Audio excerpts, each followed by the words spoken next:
Assalamualaikum, video kali ini kita akan coba bahas tentang materi bab 1 tentang sistem reproduksi pada manusia sebagai kisi-kisi atau bahan belajar kalian untuk persiapan ujian minggu depan.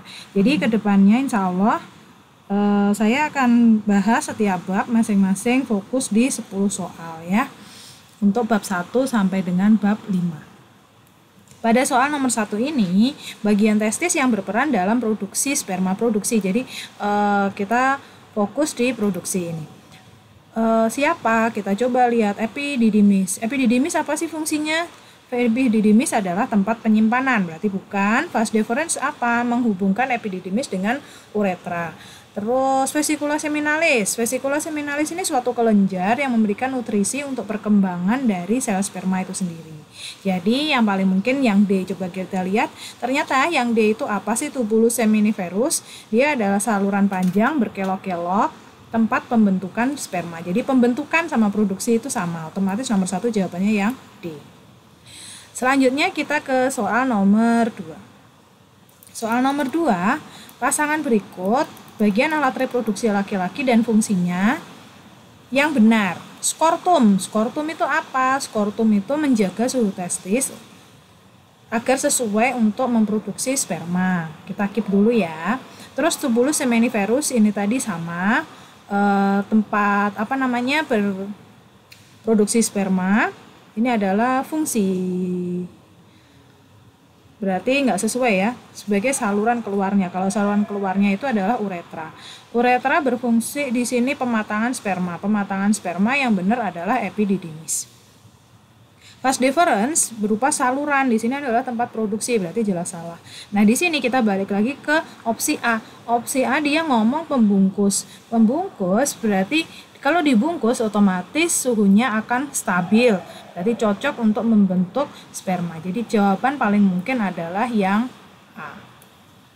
Selanjutnya kita ke soal nomor 3.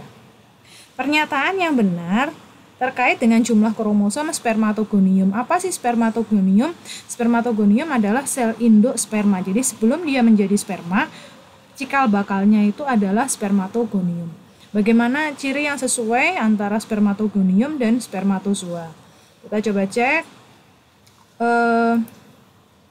proses pembentukan spermanya ya, atau yang disebut dengan spermatogenesis.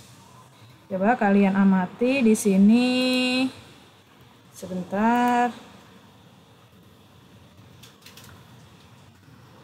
Nah, di sini spermatogenesis adalah proses pembentukan sperma. Coba diamati. Nah, spermatogonium ini gambarnya. Ini ada di buku paket yang ada di bahan ajar, sudah pernah saya share.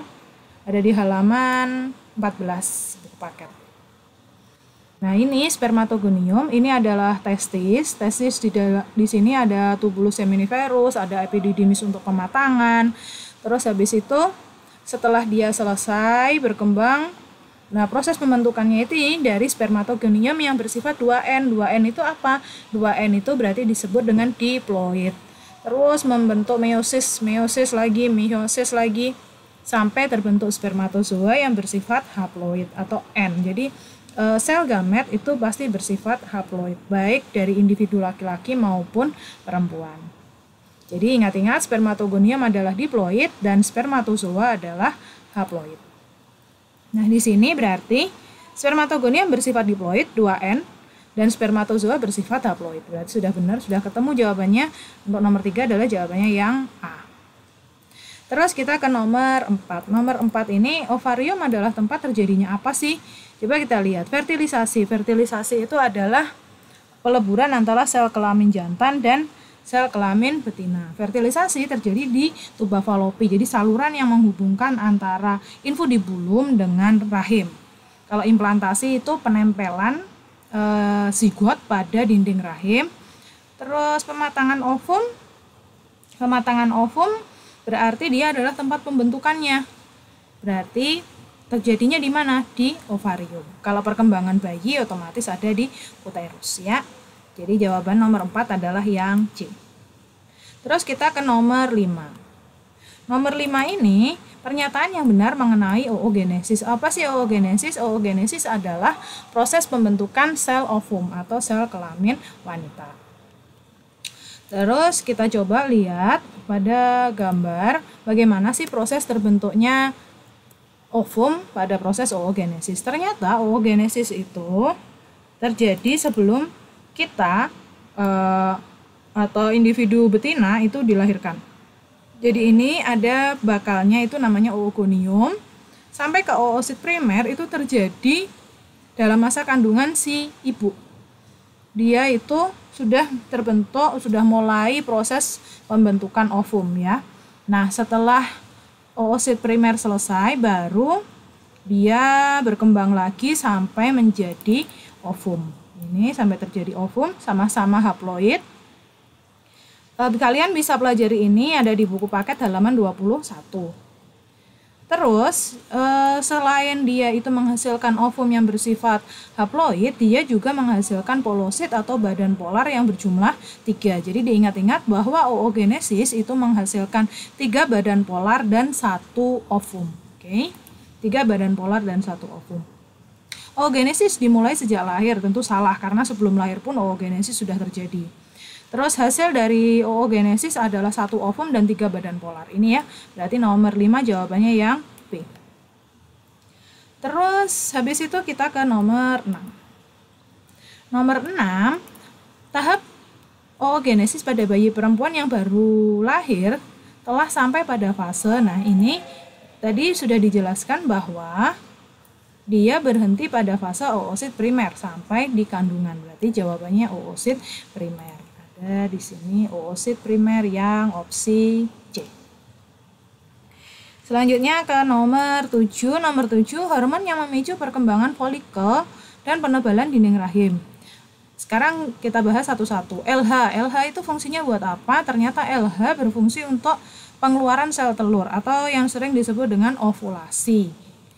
Terus FSH memicu perkembangan folikel. Berarti ini memicu perkembangan folikel adalah tugas dari FSH.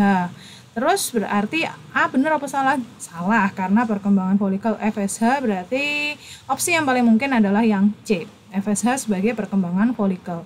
Nah, penebalan dinding rahim ini adalah tugas progesteron sama dan tugas dari estrogen.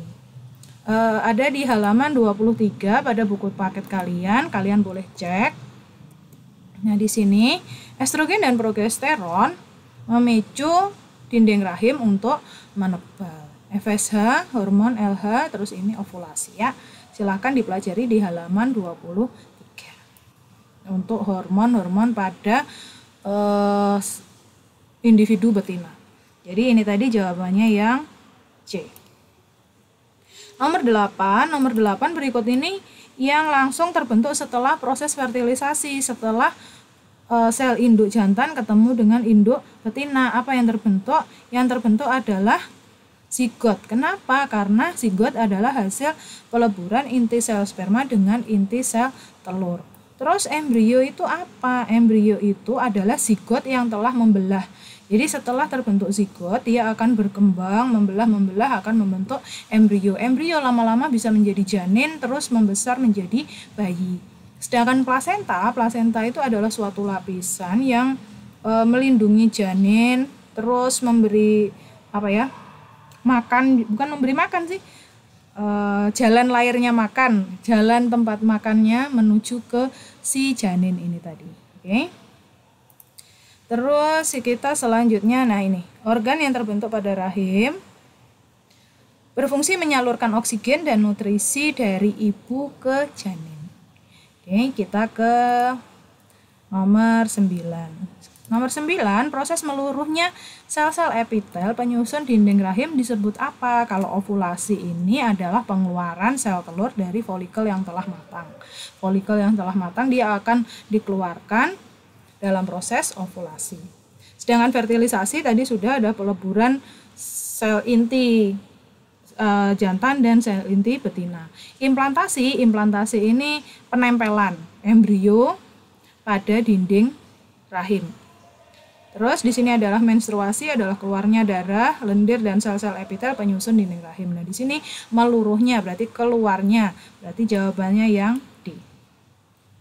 Pada nomor 10 ada materi terakhir di sistem reproduksi manusia, itu adalah PMS, penyakit menular seksual. Di sini ada sifilis, gonore, HIV, herpes. Kita dikasih ciri-cirinya. Ciri-cirinya disebabkan oleh bakteri Treponema pallidum, menyerang daerah kelamin, gejala awalnya berupa borok pada tempat masuknya bakteri, ciri-cirinya di apa. Nah, di sini biasanya yang paling sering keluar adalah bakterinya apa. Jadi yang wajib kalian pelajari pada PMS ini bakterinya apa atau virusnya apa yang menyebabkan penyakit itu timbul. Sifilis ini disebabkan oleh Treponema pallidum, berarti jawabannya yang B.